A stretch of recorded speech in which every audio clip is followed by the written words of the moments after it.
falar de uma pessoa chamada Cleusa. A dona Cleusa era boia fria. Ela trabalhava cortando cano no interior de São Paulo, em uma cidade chamada Salto. E um dia a dona Cleusa, que trabalhava no corte de cana, ela foi promovida para trabalhar na casa da dona da fazenda. E aí a dona da fazenda, ela ganhava um dinheirinho extra fazendo bolo na região ali de Salto, no interior de São Paulo. E aí um dia essa senhora, essa dona, né, da fazenda ali, ou a esposa do fazendeiro, que ganhava um dinheiro extra fazendo bolo, precisou de ajuda da dona Cleusa, porque a dona Cleusa, né, estava ali ajudante agora na cozinha da casa, né, saiu da roça, não precisava mais cortar as mãos ali cortando cana. Então ali na cozinha da dona da casa, a dona Cleusa, ela começa a aprender a fazer bolos. Até que um dia a senhora da casa, por problemas de saúde, pediu para que ela começasse a fazer bolos para ela, porque ela não tinha mais condições de continuar a produção de bolos. Era uma produção bem artesanal, né? E vendia ali para as amigas, para as pessoas da região. Até que um dia, então, a mulher percebeu que a dona Cleusa tinha um talento para a cozinha, e ela, então, passa a sua clientela, né, integralmente para a dona Cleusa e diz: olha, eu não tenho mais condições de cozinhar, não tenho mais condições de fazer bolo, toque esse negócio e cresça, né? Vá, voe, aprenda mais e leve adiante, porque para mim era como se fosse um hobby, um passatempo, um ganho extra, mas eu acho que você tem condições de fazer disso algo realmente mais profissional, né? Isso foi em 1997. Em 2001, essa senhora Cleusa, boia fria, cortadora de cana, agora boleira, ela decide sair, né, desse emprego, porque acreditou, né, no incentivo da sua ex-patroa. Em 2001, a dona Cleusa abre o seu empreendimento. Era um espacinho pequeno, né? Em 97, perdão, ela abre, né? E aí era um espacinho pequeno, 20 metros quadrados, era uma portinha no centro da cidade de Salto, no interior de São Paulo. Assim começou o negócio de bolos da dona Cleusa. E aí, em 2001, aí sim, né? Ela expandiu. Agora a lojinha de 20 metros quadrados tinha agora 80 metros quadrados. E ela começou a abrir outras lojinhas de bolo em outros lugares. Ela começou a abrir em Sorocaba, depois em Americana, depois foi para Itu, depois ela abriu uma lojinha lá em Indaiatuba. Em 2006, a dona Cleusa, boia fria, quase semi-analfabeta, ela que já tinha aberto aí algumas lojinhas no interior de São Paulo, ela decide procurar ajuda do Sebrae e de algumas outras consultorias para abrir uma franquia das suas lojinhas de bolo, porque ela começou a perceber que ela, dona Cleusa, não tinha condições de expandir o negócio de forma tão escalável nesse modelo que ela estava fazendo. Ela já sabia um pouco de gestão, ela já sabia um pouco sobre logística, ela já sabia um pouco sobre finanças, controles de estoque, fluxos de caixa. Ela precisou estudar, ela precisou correr atrás de conhecimento. E em 2006, a dona Cleusa, boia fria, ela foi convencida de que tinha que virar franquia. E olha só, a boia fria agora vendeu a sua primeira licença de franquia no ano de 2006.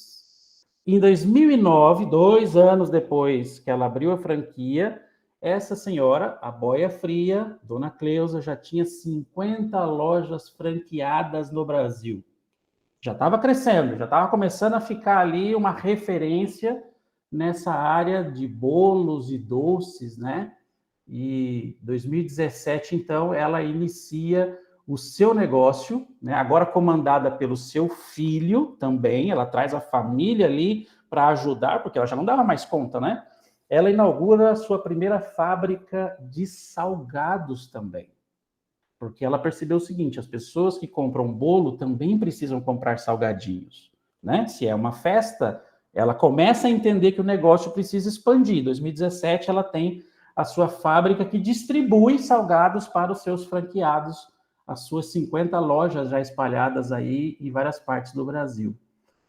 A dona Cleusa não parou de voar, gente. A dona Cleusa, boia fria, quase semi-analfabeta, aquela que fazia bolo lá para a dona da casa na fazenda, ela abre a sua primeira loja na cidade de Orlando, nos Estados Unidos. Ela teve que aprender inglês, acredita? Não sabia mal ler, né? Mas aprendeu inglês. Ela já era gestora, já era uma grande administradora dos seus negócios. E ela então abre sua primeira lojinha agora em Orlando, nos Estados Unidos. Nós estamos falando de Dona Cleusa, dona e fundadora da rede Sodier, que hoje tem 360 lojas espalhadas pelo Brasil. Que história, né, gente? Que história. A Dona Cleusa, eu já assisti uma palestra dela, inclusive, e digo para vocês que, olha, Dona Cleusa coloca muita gente aí que tem mestrado, doutorado, MBA, no chinelo. Eu me sinto, perto da Dona Cleusa, um eterno aprendiz. A Dona Cleusa, aquela boia fria, ela realmente respira empreendedorismo. Só que uma das coisas legais que a Dona Cleusa sempre fala é que não existe empreendedorismo sem conhecimento. Ela só sabia fazer bolo. Enquanto ela só fez bolo, ela continuou cuidando da clientela lá da fazendeira, né, da sua patroa, e fazer bolo a limitaria eternamente a fazer bolo para aquele grupo de pessoas que já compravam ali da sua ex-patroa. Agora, quando ela aprende a empreender, a dona Cleusa, ex-boia fria agora, ex-semi-analfabeta, ela finalmente entende que o negócio não é apenas sobre fazer bolos, mas é sobre fazer negócios.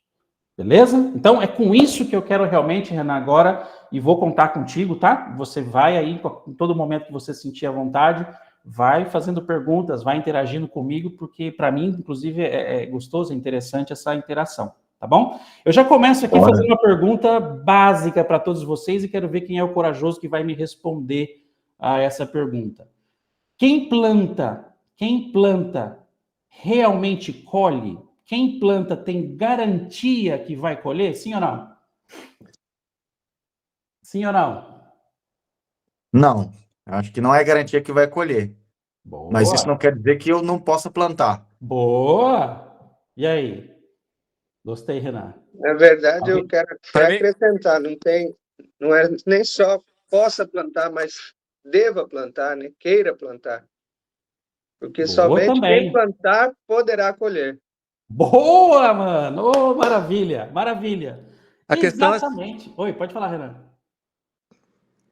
Posso Oi, falar? pode. Eu creio, Rodrigo, que a todo aquele que planta, ele vai colher. Mas não necessariamente ele vai colher o sucesso que ele pretendia colher. Exato, também. Só, se a pessoa não plantar, querido, ele não vai colher nada, nem sucesso, nem sucesso. Né? Exatamente. Então é simples assim o negócio. Exatamente, Cezinha. Eu achei que era o Renan e a voz tá parecida, né? Mas é o César que estava conversando Ô, com a gente. Rodrigão, a Adriele, ela colocou aqui, não, garantia não. Boa. Boa, Eu creio Adriele. que ela. Exatamente, que a gente estava falando aqui. Exatamente. Olha só, quem planta tem garantia de colher? A resposta é não. Não tem garantia de colher. E esse é talvez um problema que eu já quero aqui tentar quebrar na sua cabeça, porque eu não sei por que você está aqui, eu não sei por que você quis se inscrever nessa mentoria, eu não sei o que te moveu a isso. Talvez tenha sido um super estímulo, né, de uma sociedade hoje muito baseada num positivismo, sabe, ingênuo, num super estímulo de que as pessoas têm que vencer, têm que ter sucesso, têm que ganhar dinheiro e tal. E o principal desse positivismo ingênuo é de que o sucesso ele é muito simples de ser alcançado, basta ter vontade, basta ter querer, e se você se mover, as coisas vão acontecer. E infelizmente não é assim. E eu preciso realmente começar partindo desse pressuposto de que muita gente pode plantar, e aí quem já foi da área da agricultura sabe, né? Você pode escolher o melhor agrônomo, a melhor semente, adubar a terra, preparar o solo, você pode, de repente, usar as melhores tecnologias do mercado para, de repente, plantar soja em uma área de 5.000 hectares, por exemplo. E adivinha só? Eu posso, de repente, naquele ano, ter a pior geada de todos os tempos e perder toda a minha safra. Adiantou o melhor agrônomo? Não. Adiantou o melhor adubo? Não. Adiantou ter preparado o solo? Também não. Porque existem coisas que muitas vezes fogem do nosso controle. Então, uma coisa que acho que o César disse, outras pessoas disseram aí também, o Ivan, né, Ivan? Que é o seguinte, plantar é aumentar a minha probabilidade de vencer. Agora, não plantar é ter certeza de que eu não vou vencer. Então, a gente aqui, na verdade, está buscando ou lutando por uma pura busca de melhorar uma probabilidade estatística. Quem já foi da área de exata sabe o que é, né? Probabilidade estatística. Eu estou melhorando a probabilidade de vencer quando eu planto. Quem não planta, nem probabilidade tem, né? É zero. Então, o agricultor é um exemplo. Ele pode plantar, ele pode fazer ali todo o seu trabalho, buscar as melhores consultorias do mercado, o melhor agricultor, o melhor agrônomo, e ainda assim ter aí uma chuva terrível, uma geada, um problema. A Argentina, agora, 5 anos atrás, teve um caso assim, né? Eles tinham a previsão de ter a maior colheita de todos os tempos de trigo. E adivinha o que aconteceu na Argentina? A pior geada de todos os tempos. E perderam praticamente toda a safra argentina em um único período de 3 meses. Puxa, é culpa do agrônomo? Não. Mas, se alguém prometeu a esse agrônomo de que ele iria colher, prometeu errado. Porque a colheita não é certa, mas só quem planta corre o risco de colher. Perceberam? Outro exemplo, por exemplo. Rodrigão. Oi. O interessante é que essa frase que você está dizendo, muitas vezes a gente quer usar ela só no empreendedorismo, mas se a gente parar para analisar, Na vida, ela é né? utilizada em todos os aspectos da nossa vida, né? Tudo na nossa vida. Exato. César, você está com a mão levantada aí, irmão? Abre aí teu microfone. Desculpa, Rodrigão, eu só dei um joinha do que você falou. Ah, desculpa. Beleza. Tô concordando. Assim, Tá eu queria discordar de ti, né, cara?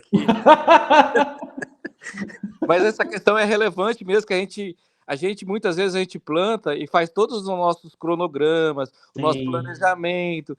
Aí o mercado lá na China resolve... Exato. O mercado o ferro sobe, né? O aço, por exemplo. O aço sobe lá na China, ou baixa lá na China, aí, cara, todo o seu planejamento, programação cai por terra. Exatamente, Cezinha, exatamente. É isso. Então, não plantar é a certeza de não colher. Plantar é aumentar a probabilidade de colher. Eu tenho um outro exemplo também. Eu gosto muito de uma autora adventista que escrevia livros, receitas culinárias de vegetarianas. Eu tenho muita dificuldade de ser vegetariano, mas os livros dela tinham receitas que eram muito boas. Então, para quem quer ter uma alimentação saudável, eu gostava muito dos livros da Elisa Biasi. E era interessante que na pandemia, no auge da pandemia, a Elisa, que já era uma senhora já de uma certa idade, ela começou a dar dicas para as pessoas, né? Olha, os 8 remédios naturais, cuide com a sua alimentação para aumentar a sua imunidade. Olha, eu estou aqui com a minha família, me preparando, fazendo tudo que é possível para passar pela Covid sem ter problema nenhum. Adivinha só, infelizmente, acho que 2 semanas depois dela publicar isso, ela veio a falecer exatamente de Covid. Então, a primeira e única vez que ela pegou Covid, a Elisa Biasi não suportou, foi ao hospital, foi entubada e infelizmente veio a falecer. Uma das pessoas que mais falavam de saúde, né, de temperança. E aí você fala assim, mas a alimentação dela não resolveu nada, Rodrigo? Claro que resolveu. A orientação dela foi útil para muita gente. Mas, de novo, se ela não tivesse falado sobre isso não teria aumentado para ela a probabilidade dela ter sobrevivido, mas não garantia de que ela iria sobreviver. Vocês percebem a diferença? Um outro exemplo aqui, esses dias atrás eu tive lá no Aconcagua, que é acho que é a maior montanha aí da América do Sul, se não das Américas, né, que fica ali quase na divisa com o Chile, Argentina e Chile, e eu descobri lá no Aconcagua, do lado esquerdo dele, que por aquele lado quase ninguém sobe, porque ele é muito inóspito, muito íngreme, né? Mas um brasileiro, chamado Mozart Catão, ele reuniu 2 amigos, ele era muito experiente, ele já tinha subido várias vezes, ele era campeão mundial de ciclismo nas alturas, e ele era um alpinista, exímio alpinista. E o Moser de Catão reuniu outros 2, não tão exímios como ele, não tão experientes como ele, para subir pelo lado esquerdo do Aconcagua, o Monte Aconcagua ali, né, fazendo o seu alpinismo.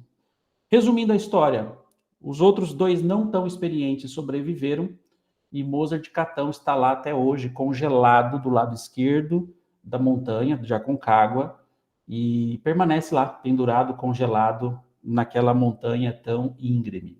Puxa, como que 2 pessoas menos preparadas sobreviveram e como que Moser de Catão, brasileiro, campeão, pode ter morrido enquanto outros 2 não morreram? De novo, se ele não tivesse preparo, nem no Aconcagua ele estaria. Mas isso não garantiria que Moser de Catão sobreviveria a todas as tentativas de subir o Aconcagua.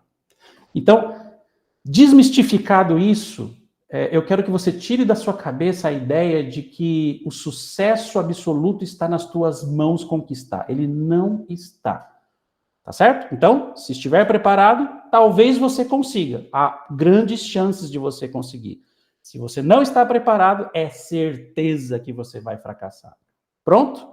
Com isso, a gente vai avançar agora. E aí eu quero, tentando melhorar a sua probabilidade estatística de que você vai conseguir vencer, né? E empreender, ou ter a sua carreira, o seu pequeno negócio, iniciar, dar o primeiro passo. Eu vou te dar aqui 15 boas razões para não empreender. Posso, Renan? Eu vou começar por um lado mais negativo, mas já que, de repente, sei lá, eu dou 15 motivos bons aqui, alguns já desistem, não vão fracassar, não vão queimar o cartucho, não vão, de repente, dispor do seu patrimônio, né, numa aventura. Então, de repente, eu posso estar salvando a vida de alguém aqui, dando 15 motivos para essa pessoa não empreender. Vou por esse caminho primeiro, tá, Renan? Depois eu... Beleza. Quem sobreviver às 15 razões, quem sabe tem uma chance. Quem sabe pode empreender. Vamos lá, primeira coisa, 15 razões para não empreender. Eu fiz uma lista aqui. Primeiro, quero empreender para ficar rico. Eu não sei se eu rio ou se choro. Se você está com a ideia de empreender para ficar rico, nem sai de casa. Isso aí, meu amigo, é perda de tempo. A riqueza, ela vem não pela busca dela, ela vem por um resultado natural. A busca por empreender não pode ser o dinheiro. Não sei se você está me entendendo. Depois ali, se tiver alguma pergunta, a gente abre para a gente debater esse assunto. Mas a busca não pode ser pelo dinheiro, gente. A motivação principal, a inspiração, não pode ser ficar rico. E todos que tentam esse caminho de que, não, vou empreender para enriquecer, eles não só não enriquecem, como ele acaba empobrecendo. Porque ao não ter sentido, ao não ter propósito o seu negócio, porque ficar rico não pode ser um propósito, ele acaba perdendo ao longo do caminho o foco, e aí ele descobre que para ficar rico é necessário muito mais do que um desejo. E se você não tem um propósito muito maior que esse, você vai ficar pelo caminho. Então, motivo número 1, se é para ficar rico, desiste. Pode ir embora, vai fazer outra coisa na vida, vai buscar um emprego, vai fazer um concurso, porque ficar rico não é bem assim, tá? Segundo motivo, quero empreender para não ter mais chefe. Olha, amigos, clientes é pior que chefe. Clientes são piores do que ter um chefe. Porque quando você tem uma empresa, você descobre que aquela ideia inicial que você tinha, ela provavelmente vai sofrer um monte de alterações, porque quem manda no seu produto e na sua empresa é o seu cliente. Eu sempre falo aqui na Redorval o seguinte, quem paga o salário de vocês, gente, não é a Redorval, não. Quem paga o salário de vocês é o empreendedor, é o nosso cliente. Porque se ele disser para mim, Rodrigo, estou cancelando o contrato agora e é um contrato vantajoso, adivinha o que eu vou fazer? Eu vou olhar para quem eu vou demitir e vou começar a fazer cortes. Então, quem nos paga é o cliente. Então, é o cliente que manda na sua empresa. Então, se você quer não ter mais chefe, desculpe, mas quando você for empreender, você não vai ter só um chefe, você vai ter 10, 15, 20. Eu vou pegar aqui o exemplo do César, né, que é um empreendedor aí na área da construção civil. O César, ele não tem um chefe, ele deve ter uns 20 chefes aí mandando nele, dizendo que, olha, eu quero a obra assim, olha, eu quero essa viga desse jeito, olha, desse jeito aqui não tá bom, faz de novo. Isso, gente, é pior que chefe. Porque o chefe, quando ele te manda a fazer algo, não necessariamente ele vai te causar prejuízo. Ele só vai te trazer raiva. Isso é fato. Eu concordo que chefe, às vezes, dá raiva mesmo. Mas o cliente não. O cliente, além de mandar no seu negócio, porque é ele que está comprando, então ele define o seu produto, ele muitas vezes te traz prejuízo, ele muitas vezes te faz trabalhar além do horário e você não vai ganhar hora extra do seu cliente, certo? Então, querer empreender para não ter mais chefe, péssimo motivo, péssima razão. Porque quando você começar a empreender, você vai descobrir que o cliente muitas vezes é pior do que o chefe. Terceiro motivo, quero empreender para fazer o que eu quiser na minha empresa. Se tiver sócio, esquece, tá? Mas mesmo que não tenha sócio, você também nunca vai fazer tudo o que você quer. Nunca. Por quê? Porque existe um mercado que define, que regula. Então você precisa ter um espírito competitivo, você precisa muitas vezes realizar comparações, né? A gente chama de benchmark, né? Eu não gosto muito também, Paulo, desse negócio de usar palavras em inglês, né? Mas essa é uma palavra muito usada, benchmark, né? Então você vai começar a fazer aí comparações competitivas com seus concorrentes para saber o que eles fazem de melhor e por que eles ganham mais do que você. E aí você percebe que a ideia de fazer o que quiser da sua empresa não é bem assim. Mark Zuckerberg não faz o que quer no Facebook, né? O Bill Gates não faz o que quer na Microsoft. E aí o Jeff Bezos não faz o que quer na Amazon. Então as pessoas não fazem o que bem entendem quando têm empresas. Na verdade, é o mercado que diz como eles devem agir e se comportar. Se você age como um antimercado, adivinha só, sua probabilidade de quebrar é muito grande. O mercado tem uma lei, né? Ela é uma lei, inclusive, transparente, ela não está no estatuto, ela não está numa parede. A lei de mercado, ela é uma lei que rege, mas que ninguém consegue tocá-la, né? Ela é invisível, mas quem não segue essa lei, quebra. Quem não segue a lei de mercado, quebra. Um exemplo, não, eu sou da área do piso. Esses dias eu encontrei um empreendedor aí, me procurou para a gente trocar uma ideia, porque queria que eu fosse com ele para a China, para ajudar ele lá a falar com os chineses, né? E ele falou assim, não, Rodrigo, olha, eu não sei mais o que fazer, porque eu produzo piso aqui no Brasil a R$25 a lajota, né, de piso e de porcelanato e tal, espelhado, coisa mais linda, R$25. Mas, Rodrigo, eu não sei mais o que fazer, porque eu descobri que o meu concorrente produz na China a R$5 a mesma lajota com a mesma qualidade. Cara, me ajuda. Eu vou parar minhas operações no Brasil e vou começar a importar lajota da China, mas eu não falo inglês, não falo nada. Eu preciso de um amigo que vá comigo para a China para me ajudar. Esse indivíduo entendeu a lei de mercado. Eu posso continuar produzindo lajota a R$25? Pode. Só que os concorrentes dele estão vendendo a R$25 para o público final. Enquanto que para ele o custo de produção é o custo do concorrente para a venda final. O que ele faz? Insiste? Pode ser, né? Se ele tiver, de repente, um produto muito diferenciado, pode ser. Mas, na prática, esse meu amigo entendeu o que nós chamamos de lei de mercado. Então, a lei de mercado, ela manda na sua empresa.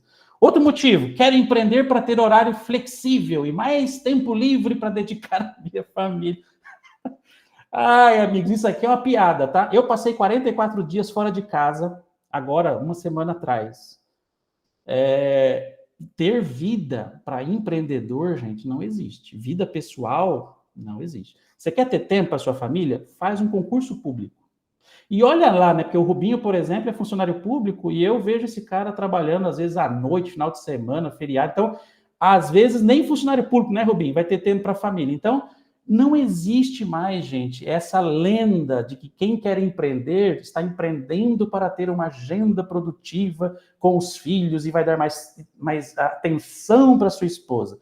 Eu agradeço a Deus por ter uma esposa muito paciente, que aceita, né, ter o esposo nos tempos que é possível ter. Eu agradeço a Deus por ter filhos carinhosos que entendem por que o pai, muitas vezes, não está dentro de casa. Porque empreender é não ter uma agenda fixa. A gente não consegue, porque se o negócio está escalando, se o negócio está crescendo, se as coisas estão, às vezes, progredindo, eu preciso estar mais tempo perto do negócio.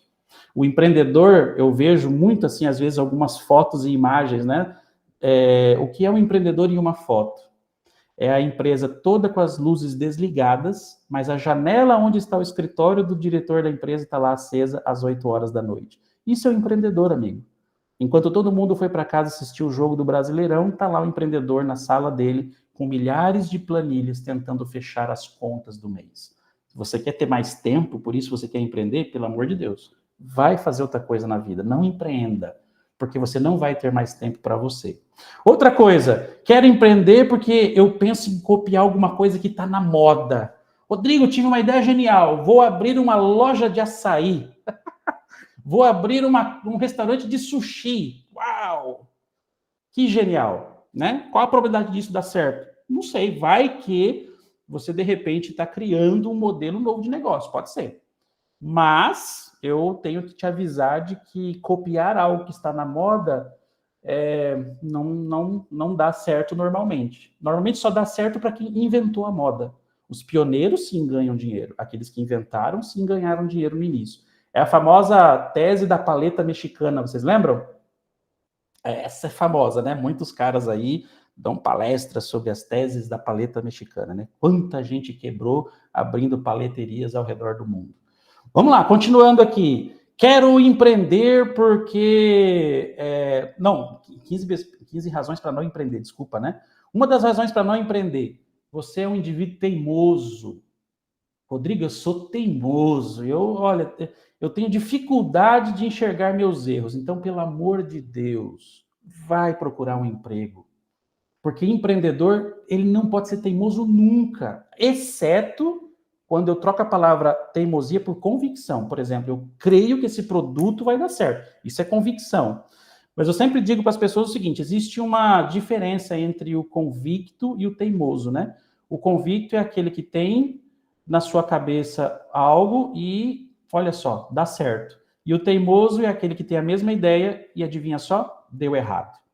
Então, a diferença é que o convicto, ele tem tranquilidade e, se necessário, a possibilidade de mudar de ideia, de aprimorar, porque ele tem uma ideia inicial, mas ele não é um indivíduo teimoso que não consegue reconhecer seus próprios erros, ele não consegue corrigir o curso, né, da sua ideia inicial. Então, se você tem dificuldade, gente, com crítica, sabe aquela frasezinha, não existe crítica construtiva. Gente, no empreendedorismo, crítica é tudo.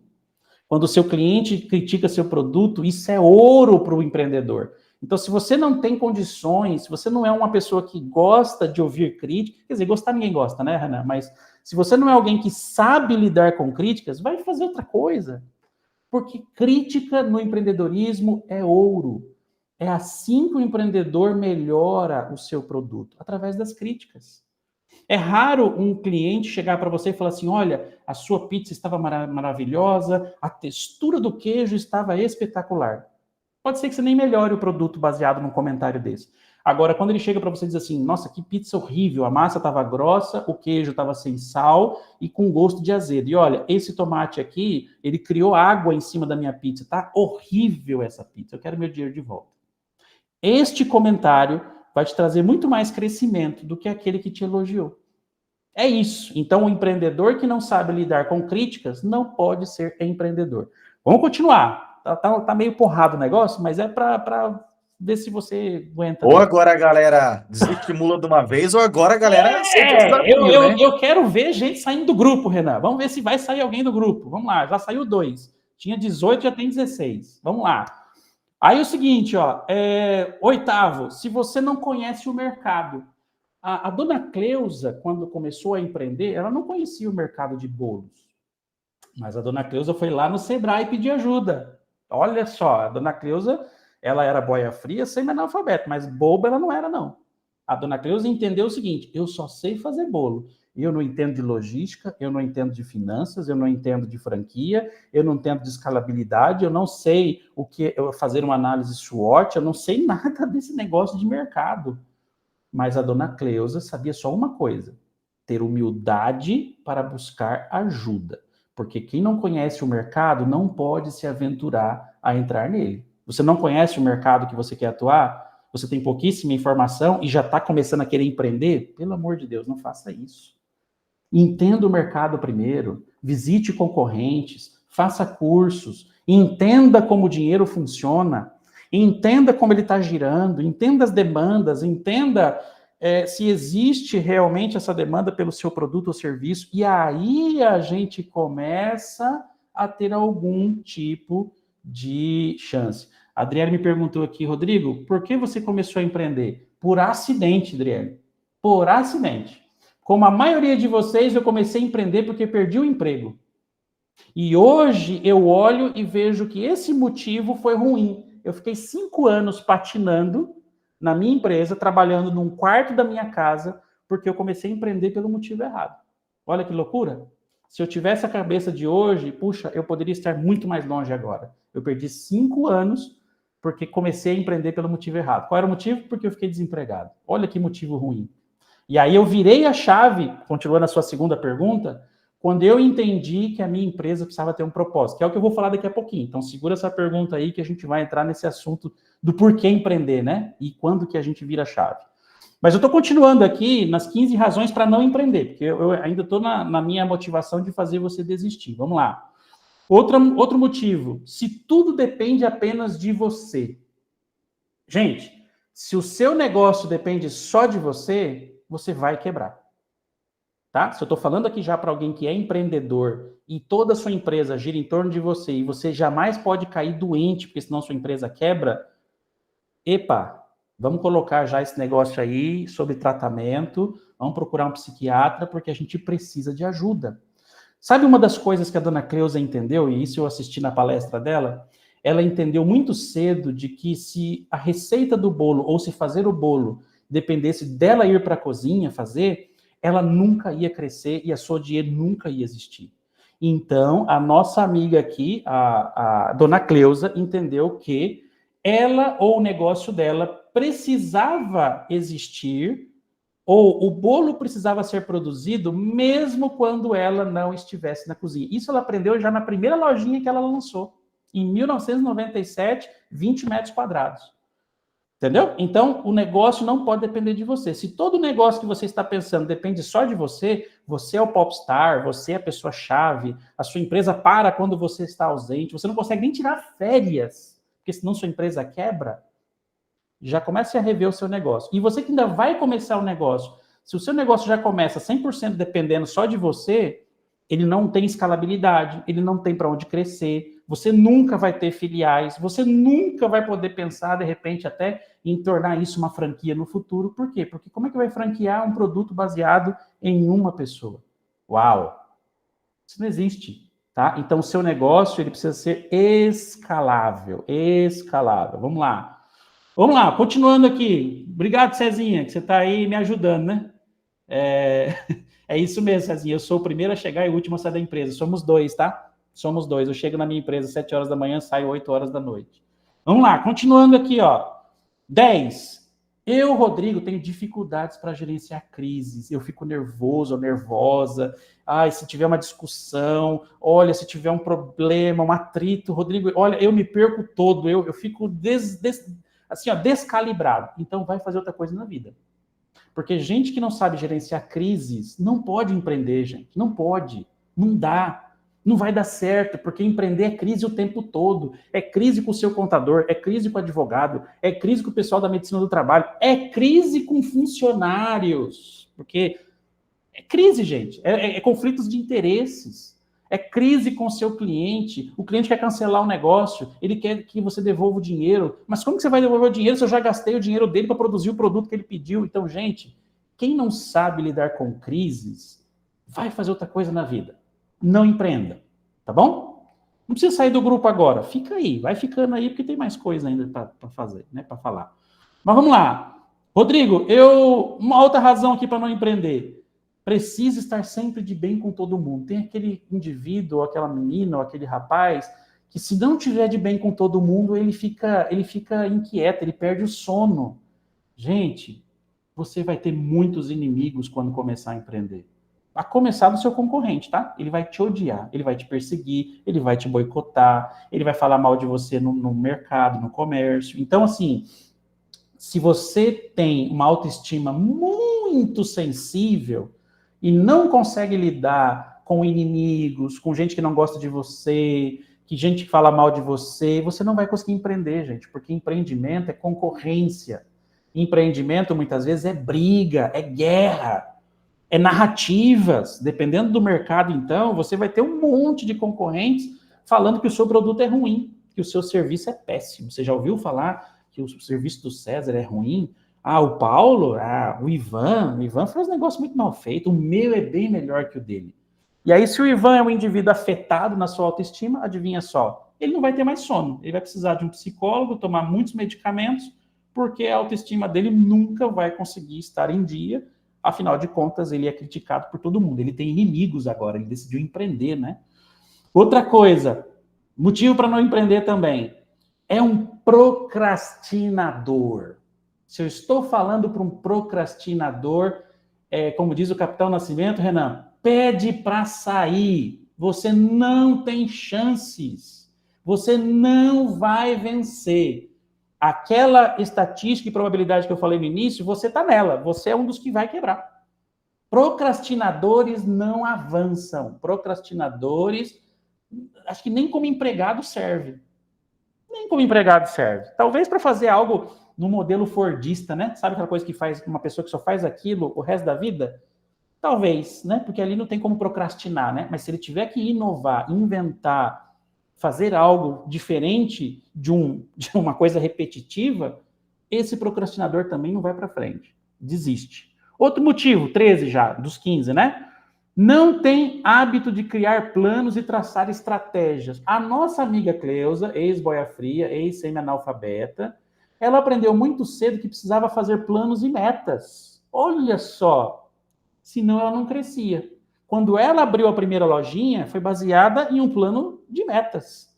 Eu preciso de uma loja. Quantos metros quadrados? Como é que tem que ser minha cozinha? Como é que tem que ser o balcão que vai mostrar os bolos? Quando ela abriu a lojinha, meses depois ela já percebeu o seguinte, 20 metros quadrados não é suficiente. Quanto eu preciso? 80 metros quadrados. Logo, ela começou a perceber que as lojinhas da Sodier precisavam de um setup padrão, como o McDonald's também tem, né? A nossa querida Cleusa, quase semi-analfabeta, ela descobriu e começou a fazer um planejamento estratégico de criar com uma consultoria um setup padrão para as lojas da Sodier. E veja, os bolos são fabricados nas lojas, tá? Elas não vêm da matriz. Mas a forma de fazer o bolo, os ingredientes, as dosagens, os utensílios, a nossa querida ex-boia fria, quase semi-analfabeta, criou esse padrão. Por isso, a Sodier, o gosto é igual no mundo inteiro, nas 360 lojas que você comprar. Não sei quem gosta da Sodier, gente, eu sou fã, tá? Não só do produto, como da dona também, por isso que eu falo tanto da dona Cleusa aqui, né? Motivo número 14, não compreende totalmente como o dinheiro funciona. Se você não sabe como o dinheiro funciona, e aí se eu estou falando para alguém aqui que, Rodrigo, meu nome está no SPC, meu nome está no Serasa. Querido, como é que você quer empreender se nem suas finanças pessoais você conseguiu gerenciar? Você acha que uma empresa vai ser mais fácil? Impossível. Gente, eu fico vendo empreendedores assim, ó, reclamando, né? Ai, gente, olha, eu tive que pegar Pronamp esse ano para pagar as dívidas. Eu falei assim, então, mas ano que vem você tá ligado, né? Que as dívidas voltam tudo de novo, né? Tem que pagar os impostos de novo. Como é que você vai fazer ano que vem? E aí já tem gente no terceiro Pronamp. Esse cara, ele hoje vive do capital de giro.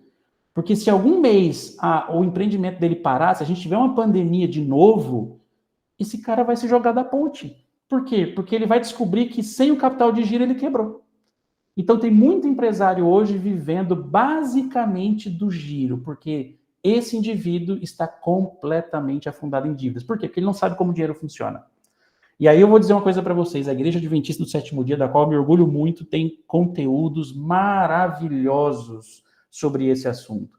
Eu realmente desafio você a ler mais sobre finanças, sobre conteúdos de finanças. Posso depois botar no grupo, Renan, indicações de livros, tá? Cristãos, sobre a mordomia cristã com o seu próprio dinheiro. A começar com o dinheiro pessoal, tá? Quem não tem equilíbrio financeiro na sua vida pessoal não tem capacidade para ser empresário ou empreendedor. Esquece, tá? O empreendedor tem uma característica que eu vou dar para vocês daqui a pouquinho. Uma delas é o dinheiro.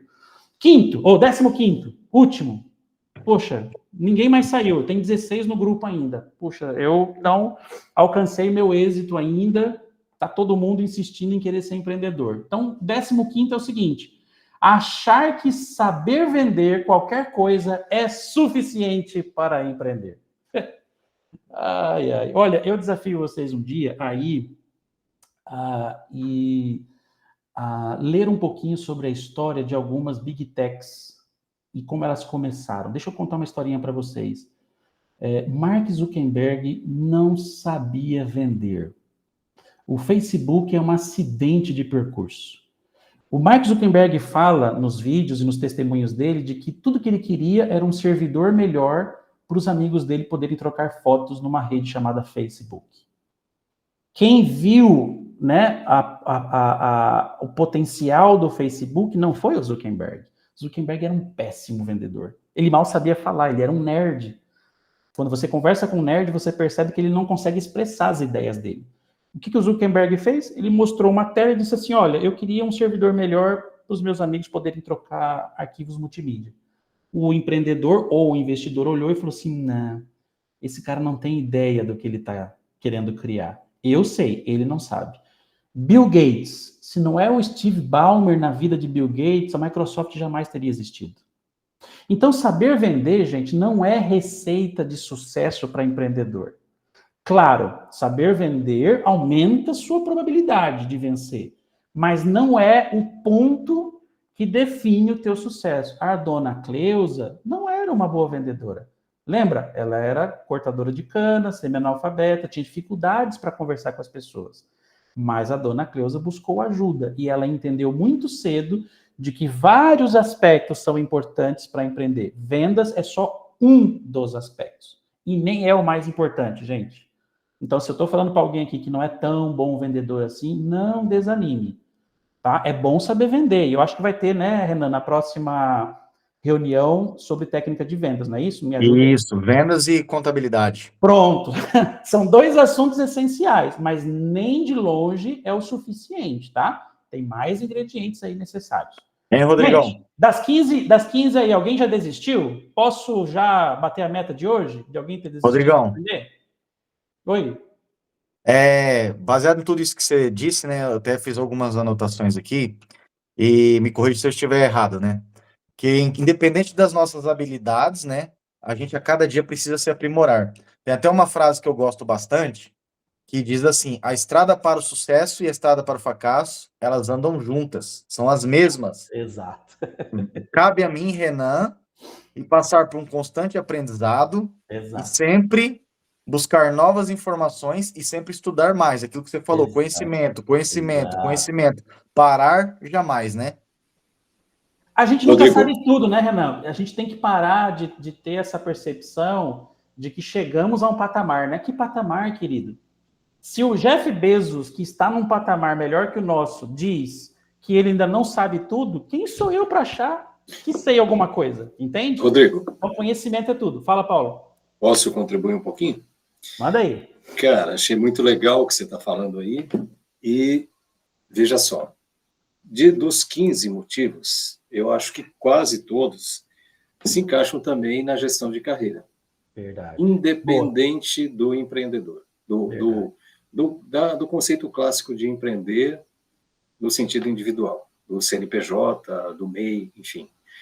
Para ter sucesso na carreira, mesmo sendo um executivo, um empregado, CLT, seja lá o que for, precisa ter esses 15, essa reflexão cabe para todos, muito legal. E obrigado, Renan, já vi aqui, é para fazer isso mesmo, mandando mensagem aqui. Vamos lá, para ir para o finalmente, né? Como que uma pessoa, Rodrigo, sabe se tem vocação para ter um negócio próprio? É uma pergunta, né, que vocês podem estar se fazendo. Eu hoje entendo, com o pouco de experiência que eu tenho, mais alguma, de que basicamente é um perfil de pouco gastador. Eu olho hoje para o empreendedor de sucesso e vejo que todos eles têm algo em comum. Eles não são mão de vaca, tá? Porque mão de vaca é um negócio feio, né? Aquele cara assim, muquirana, que nunca, né? Não abre a mão para nada. Não, esse indivíduo é doente. Mas o empreendedor de sucesso, por característica, ele não é gastador. ele não é um perdulário, ele não é um indivíduo que não tem controle financeiro na vida pessoal, tá? Estou dizendo isso na vida pessoal. Então, normalmente, o indivíduo tem sucesso no negócio porque na vida pessoal esse indivíduo tem metas. Por exemplo, o carro dele está quitadinho, a casa dele já pagou, ele não tem dívidas em banco, e se tem, são dívidas que ele está pagando com tranquilidade, ele só compra aquilo que ele pode pagar, ele não dá um passo maior que a perna. Então, primeiro sinal para saber se alguém tem a vocação para ter o próprio negócio é se na vida pessoal esse indivíduo também é organizado, ele é um indivíduo pé no chão. Tá? Se você não é assim, presta atenção, você vai quebrar. Você vai quebrar. É profecia na sua vida. Estou profetizando aqui em pleno domingo de manhã. Você vai quebrar. Então, você precisa entender que o bom empreendedor é um indivíduo sempre equilibrado na decisão com o dinheiro. Por que você está falando isso, Rodrigo? Puxa, isso chega até às vezes a ferir, né? Poxa, eu estou meio desequilibrado aí nas minhas dívidas, estou desequilibrado das minhas contas, mas e aí, eu não tenho chance? Não. Sabe por quê? Porque se você desequilibrou, não estou aqui dizendo aquele que desequilibrou por um motivo especial, tá? Às vezes uma doença, uma situação, tudo bem, isso aí não se discute. Eu estou falando do indivíduo que é desequilibrado sempre. Se você ainda não aprendeu como o dinheiro funciona na sua vida pessoal, na vida empresarial, é certeza que vai dar errado. Tá bom? Entender como o dinheiro funciona. Gente, como funciona os juros. Por que ficar devendo para o cartão de crédito é ruim? Cheque especial, foge desse negócio. Você já entendeu como funciona um capital de giro? Você já entendeu como é que funciona um investimento? Compensa eu fazer um empréstimo, de repente, para comprar um carro? É melhor fazer um consórcio? É melhor juntar dinheiro e pagar à vista? Você está juntando dinheiro para pagar o 13º e férias dos seus funcionários no final do ano? Não. Como é que você vai fazer? Vai fazer empréstimo em banco, pagando juro? Entende? Então, se você não entende do dinheiro, a probabilidade de quebrar é muito grande. Isso também vale, como o Paulo falou, para a sua carreira, né? Óbvio. Agora, Rodrigo, em quais casos é melhor desistir? Qual é o sinal para você de que essa pessoa precisa desistir? Além dos 15 que eu já falei antes, né? Fluxo de caixa, gente. Aí, falando um pouquinho sobre um negócio ser bom ou não, eu queria que você fizesse um exercício essa semana de colocar no papel uma projeção do seu fluxo de caixa na fase inicial do negócio e já numa fase, a gente chama de break-even, né? Que é quando o negócio empata. Tipo, tudo que eu tenho de receita é tudo que eu tenho de despesa. Não tem lucro ainda, por isso que eu preciso ter um capital de giro para me manter, né? Mas quando que ele chega nesse break-even, que é quando empata, a receita e a despesa empata. Como seria esse fluxo de caixa? Faz uma projeção. Por exemplo, Rodrigo, eu vou produzir bolo, pão, sei lá. Bom, para empatar o investimento, os custos, né, a minha própria manutenção, eu preciso vender tantos pães, né, para tantos clientes por dia para chegar ao meu break-even, por exemplo. Quando você chegar a esse fluxo, coloca para mim aí 30% menos de projeção. Gente, você sempre vai ter menos decepções quando você faz projeções para baixo, quando você age nos seus negócios sempre de forma cética ou pessimista. Por exemplo, eu vou lançar o meu negócio, mas eu estou projetando aqui, por isso eu gosto de assistir Shark Tank, porque alguns fazem projeções malucas, né? E aí os caras detonam o empreendedor, né? Olha, na minha projeção aqui, nos primeiros 6 meses, eu pretendo faturar por mês R$10.000. Os R$10.000 vai ser o suficiente para pagar o financiamento, o aluguel do imóvel, os equipamentos que eu comprei e tal. 10 mil é o que você projetou? Legal. Então, trabalhe com 7 mil. Joga para baixo. Pessimismo, ceticismo. 10 mil é o que eu fiz a conta aqui, Rodrigo. Só que você não tem controle sobre as variáveis do ambiente. Você pode ter uma segunda pandemia, o seu negócio pode sofrer um problema, um concorrente seu, de repente, pode abrir uma loja na mesma quadra que você pode ter, de repente, um prejuízo financeiro com uma máquina, você pode ser processado por um funcionário e ter uma despesa trabalhista. Então, jogue 30% abaixo qualquer projeção que você faça. Pessimismo nas projeções. Quando você é pessimista nas projeções, as decepções ou frustrações podem ser menores, tá bom? Agora, super otimistas em projeções, normalmente quebram também super rápido. tá? Então, assim, puxa, eu pretendo faturar, aqui na minha casa mesmo, fazendo tricô e tal, que foi o exemplo que o Renan deu, né? Pretendo faturar 500 por mês. Então, joga 200. Joga 300. 300, então, é que você vai lucrar. Puxa, Rodrigo, então, mas 300 não é suficiente. Então, aumenta a sua expectativa. Tá bom? Mas sempre joga abaixo. Sempre conte com a hipótese de que não vai dar certo. Não vai dar certo. Se não der certo, qual é o plano B? Entenderam a ideia? Então, para mim, o fluxo de caixa mostra muito se um negócio é viável ou não.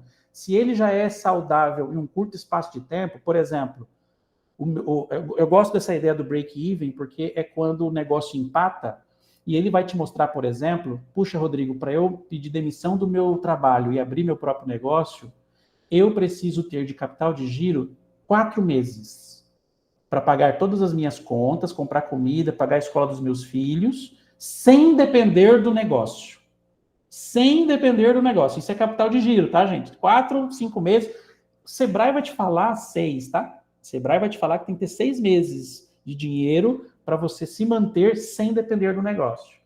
6 meses, se você for fazer um Empretec, por exemplo. Então, perceba que você precisa muitas vezes fazer projeções céticas, né? Ou eu diria realistas, tá? Alguns vão dizer céticos, talvez pessimistas, mas eu chamo de realismo isso.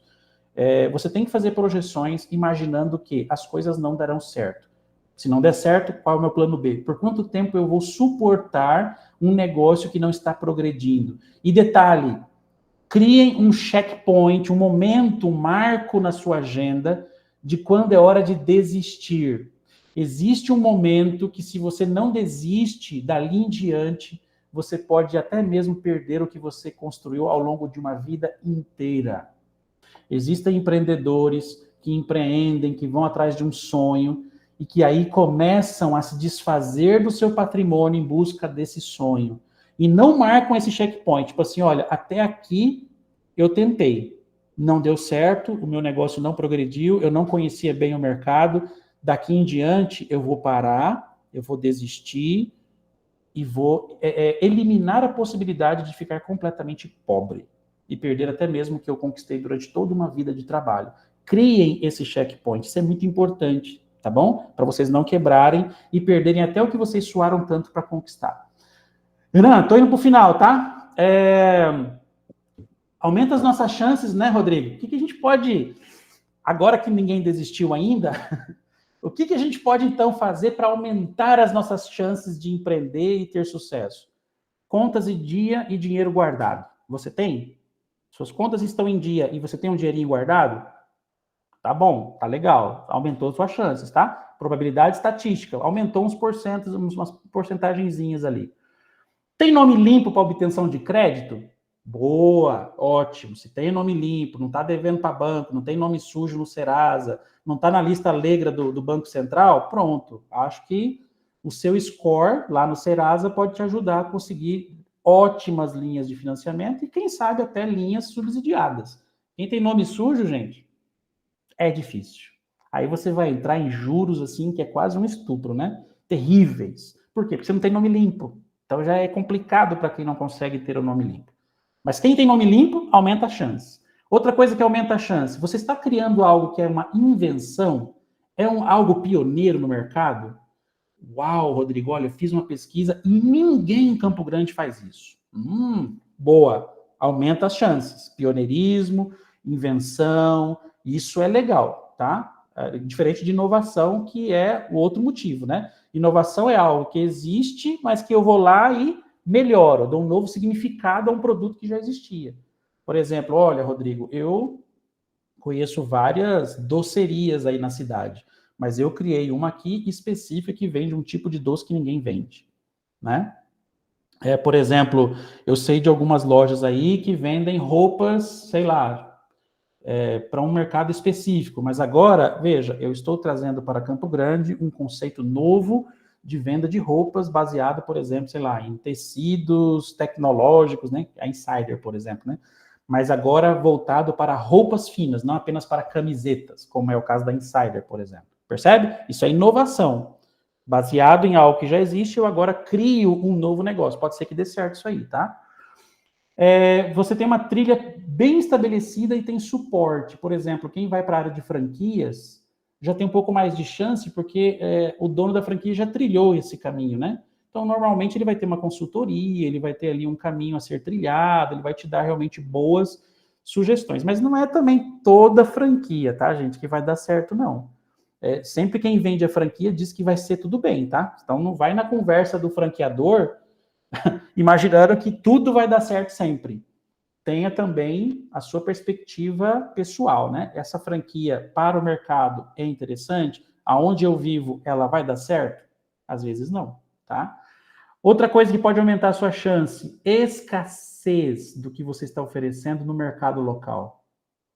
Por exemplo, puxa vida, quantos açougues especializados em carne de carneiro existem em Campo Grande? Eu te digo, inclusive é de um irmão adventista, tá? Um açougue de carne de carneiro no mercado. Bom, então já tem um concorrente, já não é mais inovador, tá? E nem é algo pioneiro no mercado. Mas para esse que abriu, era pioneiro, tá? Então ele agora está entrando no mercado de linguiças de carneiro, mas assim, de vários sabores. Então isso é uma inovação que esse irmão da igreja está criando sobre um produto. Existia essa escassez no mercado local. Tanto é que ele também está fornecendo para restaurantes. Por quê? Porque os restaurantes também não tinham esse produto facilmente para ser comprado. Então ele entendeu que havia uma demanda reprimida. O que é a demanda reprimida? Gente querendo comprar e não tem aonde comprar. Você pode resolver esse problema? Então você pode aumentar suas chances de ter sucesso no seu negócio, porque você está atendendo uma demanda alta, tá? Não pode ser média ou pequena, alta demanda reprimida. Outra coisa, segmento promissor ou nicho não explorado. A R. Dorval, e aí falando um pouco da minha empresa, ela sobrevive porque ela atende um nicho, tá? Eu não sou o indivíduo do varejo, tá, gente? Eu faço, por exemplo, lojas virtuais, mas o meu mercado não é o mercado do varejo. Eu não saio por aí oferecendo lojas virtuais para todo mundo. Eu atendo um nicho muito específico e esse nicho paga as minhas contas há 18 anos. Então, atender bem esse nicho, expandir esse nicho cada vez mais, me permite ir escalando o meu negócio. Claro, existe um risco quando você nicha demais o seu negócio, que é quando o nicho te abandona. Então, tome também cuidado com o nicho, porque se em algum momento o nicho decide que agora não é mais você a pessoa certa para realizar os sonhos, você está na rua, né? Mas um segmento promissor ou nicho é interessante. Escalabilidade e disponibilidade. O seu negócio começa com a possibilidade de crescer facilmente? Você já consegue imaginar que ele pode ser viável para ter agora uma loja em Dourados ou uma filial em Dourados, por exemplo? Essa empresa de Dourados vai viver sem você ou você vai ter que se mudar para lá? Então, escalabilidade é uma chance que melhora também. Capital inicial e giro para sua empresa, já falei. Logística economicamente viável. Aqui uma dica de ouro para vocês. Vai começar em casa o seu negócio? Legal, tá? Então, sua logística vai ser mais barata e tal. Porém, essa logística, quando precisar crescer, Rodrigo, eu vou precisar sair de casa. Eu vou precisar agora alugar um imóvel. Ao sair de casa, seu negócio continua viável? Quando é o time correto para sair de casa? Você conseguiu definir o valor exato de faturamento e de lucro líquido que vai te permitir dar esse salto de sair do modelo caseiro para um modelo escalável e industrial? Pensa nisso, tá? Uma coisa que aumenta as chances de um negócio é, logisticamente, você ter já um plano de escalabilidade. O seu mercado foi pré-validado? O que é o mercado pré-validado? Você já saiu do bairro, na região, na cidade, oferecendo a promessa do produto para ver como as pessoas se comportaram? Gente, que produto inovador. Olha, fulana, se você lançar esse produto, conte comigo. Eu vou ser cliente, certeza. Eu vou comprar. Ah, você vai oferecer esse serviço? Quando você lançar, me avisa que eu vou te contratar. Bom, levante essa informação e aí entenda o seguinte, 40% das pessoas que te prometeram que vão ser seu cliente, ou dos 100% que te prometeram ser seu cliente, só 40 vão ser de fato, tá? 60 era só promessa para te agradar. Mas os 40 são suficientes para começar o negócio? Pronto, aumenta a sua chance também. Então, você que é consultor, você que de repente é vendedor, ou trabalha no ramo de serviços, né? Entenda no mercado pré-validado que 40% de quem te prometeu é quem de fato vai comprar de você. E por último, Renan, agora sim estou terminando, tá? Conhecimento e gestão é tudo que o Renan, o Rubinho, juntos está oferecendo aqui para vocês.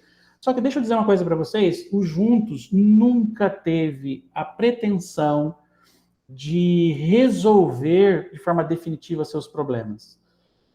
A gente sempre teve na mentalidade o seguinte, nós só queremos despertar em vocês a necessidade. Porque se já existe o Sebrae para isso, seria reinventar a roda. Então, o que a gente está fazendo aqui é mostrar para você a necessidade de que o adventista precisa entender que ele tem que ser profissional, ele precisa entender mercado, ele precisa buscar ajuda, inclusive para a carreira também, não é só para quem quer ser empreendedor. Então, o Juntos, ele é esse indivíduo que desperta, porque ninguém consegue, em 3 reuniões ou em um evento anual, resolver um problema de um empreendedor que tem 365 dias de trabalho. Então, o que a gente está fazendo aqui com você é te abrir um horizonte, dizer, ó, tá vendo tudo isso aqui que você precisa conhecer?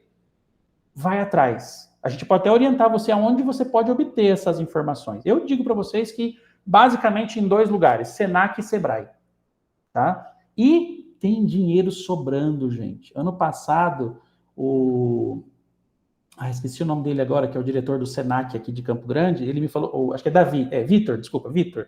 Eu tive uma reunião com o Vitor falou assim, Rodrigo, é desesperador. Eu fiz um projeto com o Senac, que é o do coworking do Senac, que é uma sala, um auditório muito bacana que tem no Senac para reuniões entre empresários de Campo Grande, e eu fui o indivíduo que assinou esse projeto para o Senac. Foi maravilhoso o projeto, até a Gilca, Roberto, que foi quem me indicou, né? O Paulo conhece a Gilca lá do Senac, perdão.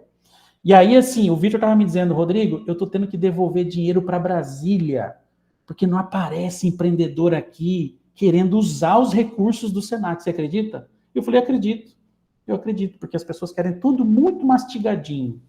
Então, o que o Juntos faz com você é te provocar, tá? Desculpa que, se em algum momento, quando eu falei que é para acabar com o seu negócio, você desistir, você se ofendeu, tá? É uma brincadeira de verdade, tá? Mas, assim, a provocação que o Juntos oferece é exatamente para que você entenda que você precisa dar um passo maior. Fazer o que a irmã Cleusa, semi-analfabeta, ex-boia fria, fez para hoje ter a Sodier. Gente, terminando, o Brasil teve 4 empresas fechadas por minuto em 2023. O total já supera em 25% o número de 2022, tá? Foram 2,1 milhões de negócios extintos no ano passado contra 1,7 milhões do ano anterior. Isso segundo o mapa de empresas do governo federal. Segundo o estudo realizado pelo Sebrae sobre a taxa de sobrevivência das empresas no Brasil, aí falando do MEI, tá? Do microempreendedor individual, que é o que apresenta a maior taxa de mortalidade, 29% dos empreendimentos foram fechados antes dos 5 anos de existência. Então, a minha última frase aqui, e abrir para perguntas, no Brasil, queridos, a regra é todo negócio, presta atenção nessa frase, ó, todo negócio aberto no Brasil já nasce com uma arma apontada para sua cabeça. Não dar certo é o óbvio. Sobreviver e ter êxito é para uma pequena minoria de vencedores. Espero, Renan, que esteja aqui nesse grupo, um pouco dessa estatística dos vencedores, daqueles que deram tapa na arma e disseram, eu vou vencer, eu vou aumentar a probabilidade de ter êxito. E a estatística vai me incluir dentre aqueles que sobreviveram depois de 5 anos de negócio. É isso. Perguntas, comentários? Vamos lá. Alguém tem alguma pergunta? Agora é a hora. Acho que eu já falei demais, né? Eu falei, os que mais falei aqui. Vamos lá, pessoal. Não se acanhe. Não seja tímido. Não sejam tímidos, isso mesmo. Rodrigo, você tá me ouvindo aí, legal? Tô te ouvindo bem. Você falou sobre 15 pontos, né, muito claros ali, que, assim, de certa forma, né, desestimulam o empreendedorismo, né? como que a pessoa faz para ela enxergar, né, as suas fraquezas, né? Tem um pouquinho a ver também com o que o Paulo falou, porque nem sempre a gente está disposto a enxergar o problema, né? E aí Exato. a gente vai cegado. Qual que seria o caminho para a gente abrir os olhos de fato e ver onde a gente está errando e talvez deixar a paixão de lado, né? Eu acho que todo bom empreendedor precisa ter uma boa dose de ceticismo e pessimismo. Então, analisar o seu próprio negócio sem a paixão, sem aquele triunfalismo natural do sonhador, sabe, Rubinho? Todo empreendedor é um sonhador, todo empreendedor é um otimista incontrolável. Mas na hora de analisar um novo negócio ou um empreendimento, é necessário uma boa dose de ceticismo, de descrença, e analisar, olhar, né, colocar o negócio no papel, pega ali as siglas, né, as técnicas que o Paulo ensinou na primeira parte da mentoria de hoje, e aplica isso ao seu negócio. Gente, eu estou colocando aqui no chat, eu não vou ter tempo de explicar certinho como funciona, mas talvez, Renan, durante a semana a gente vai explicando para eles. Eu estou colocando para vocês ali no chat um link da nossa plataforma de simulação de negócios. Gente, tá bem explicadinho ali. Cada campo tem ali uma legendinha do que se trata e tal. Tentem preencher, porque essa plataforma vai te dar a probabilidade estatística do seu negócio dar certo. Só que assim, gente, olhem, e aí atendendo a pergunta do Rubinho, olhem com sinceridade. Não sejam triunfalistas quando se trata do seu futuro e do seu dinheiro. Você tem que ter zelo por ele. Então, olhou, percebeu que não está fechando a conta, a minha ideia não é tão genial assim, ela precisa ser aprimorada, eu preciso de ajuda. Gente, antes de empreender, busque ajuda. Então, isso só vai ser possível, Rubinho, se o empreendedor realmente tiver a capacidade de fazer essa autoanálise sem triunfalismo, sem culpa, sem medo de atingir sua autoestima. Não se sintam fracassados, gente. Eu não disse isso em nenhum momento aqui, de que aquele que não empreende é um fracassado. Você viu que eu tive muito cuidado de dizer isso. Por quê? Porque não empreender não é um fracasso. Muitas vezes não empreender, na verdade, é um sinal de força. Porque é a compreensão de que eu não estou ainda preparado para empreender. Não desista do seu sonho, tá? Não desista do seu sonho. A dona Cleusa não desistiu de fazer bolo. Mas entenda que para fazer bolos de forma industrial, eu preciso entender, ser cética e fazer uma autoanálise sem triunfalismos, tá? Então, essa para mim é a dica fundamental. Eu tenho que fazer isso o tempo todo, sabe, Rubinho? Porque às vezes o lucro aumenta, o tapinha nas costas começa a surgir com mais frequência e você começa a se achar o cara. Nossa, ó, meu faturamento cresceu 17% em 2023. Uau, eu sou um baita empreendedor. E às vezes não foi isso. Às vezes esse 17% foi uma demanda reprimida que eu sequer vendi. Ela foi tão espontânea que eu tive um aumento de faturamento quase que por sorte, não por méritos. Entende? Claro, atender é o meu mérito, né? Se eu conseguir atender, é o meu mérito. Mas às vezes vender não foi meu mérito, né? Tem gente que às vezes vem bater na sua porta para comprar. Então veja que ter esse ceticismo para mim é interessante e você vai chegar a uma conclusão óbvia. Eu preciso de ajuda. O Juntos pode ser uma parte dessa ajuda? Pode, claro. Mas dependendo da sua situação, você precisa muito mais do que o Juntos. Tá? Rodrigão, Oi. é óbvio que lá no início você contou um pouco da sua trajetória, né? E certamente isso é uma coisa que às vezes a pessoa ela tem as habilidades necessárias, ela tem o capital para investir e tá numa outra fase, assim, na fase de só colocar em prática, né? Mas a gente sabe que muitas pessoas elas têm um negocinho na mente delas que às vezes trava ela, que é o tal do medo, né? Medo de arriscar, né? Qual a sua sugestão nessa questão? Digamos que eu tenha todo o capital, né? Já tenho um nicho, tô todo estruturado, já passei pelas consultorias do Sebrae, já tenho todas as habilidades que eu tenho para começar o meu negócio. Que dicas valiosas duas diquinhas Tá. Que você daria para quem tem esse Boa. medinho ainda de querer arriscar? Renan, se o medo é baseado em fatos, aí não é medo, é inteligência. Agora, se você já cumpriu toda a trilha, como você falou, né? Foi atrás de ajuda, fez as consultorias, as mentorias, buscou o mercado, entendeu como o dinheiro funciona, tem o capital de giro, contas todas pagas, não está devendo para ninguém, nome limpo, tudo certo. Estou pronto para empreender. Se você tem todas essas variáveis à sua disposição, gente, saibam lidar com o medo e entendam que o medo vai te perseguir para o resto da vida. Você não vai conseguir fazer ele desaparecer. Mas se você já tem a segurança das variáveis, dos estudos, do planejamento, a sua mão, e você olha para ele e diz, tá tudo certo, tá viável esse negócio, trabalhe o medo, tá? Ele não vai desaparecer, fica tranquilo, o medo ele é bom para você, tá? O medo, às vezes, ele te impede de dar um passo maior que a perna, o medo, às vezes, te impede de fazer um investimento muito arriscado. Então, o medo é um sentimento bom para o empreendedor, ele gera cautela, que é algo ótimo, mas, para dar o primeiro passo, entenda, eu sempre vou ter medo. Então, se você acha que acabar com o medo é o que você precisa para começar, esquece. Tá? O medo vai sempre existir. No final do ano, quando você começa a olhar para suas contas ali, os impostos, 13º, férias, o medo, ele te apavora. Mas veja, eu estou vivendo esse medo já há 15 anos, né? Eu já aprendi a lidar com ele. Eu sei que esse medo é bom para me fazer dar um passo de cada vez. Então, conviva com o medo, mas não deixe ele te dominar se você já tem as variáveis todas positivas a seu favor. Ô, Thiago, ele falando aqui, né?